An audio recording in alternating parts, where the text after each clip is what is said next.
So 36వ కీర్తన దావీదు గారు రాసిన కీర్తన. మనం అక్కడ చిన్న అక్షరాలతో చూస్తాం. 36వ కీర్తన పైన ప్రధాన గాయకునికి యెహోవా సేవకుడైన దావీదు కీర్తన. సో ఇక్కడ మనం గమనించాల్సిన మాట యెహోవా సేవకుడు, యెహోవా సేవకుడైన దావీదు.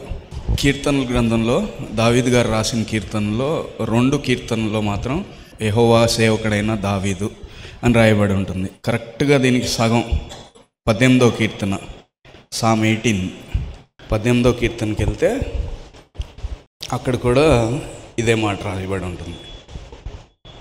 18వ కీర్తన సామ్ 18, ప్రధాన గాయకునికి యెహోవా దాసుడైన దావీదు కీర్తన. సో యెహోవా దాసుడు, సో దాసుడుగా తను తాను గుర్తించుకోవటం, అంటే తన్ని అన్వయించుకోవటం, recognise himself as a servant అనేది ఆయన చాలా గొప్పగా భావించేవాడు. రాజు అయిన తర్వాత, రాజు అవకముందు. సో ఈ 18వ కీర్తన ఏమో రాజు అయిన తర్వాత, దాదాపు కొద్దిగా ఎక్కువ వయసులో ఉన్నప్పుడే రాసిన కీర్తన 18వ కీర్తన. మనం అక్కడే చూడగలం అతని శత్రువులందరి 18వ కీర్తన పైన ఉన్న మాటలు అది చిన్నగా రాసి ఉంటుంది కదా, సూపర్ స్క్రిప్ట్ అంటారు ఇంగ్లీష్లో.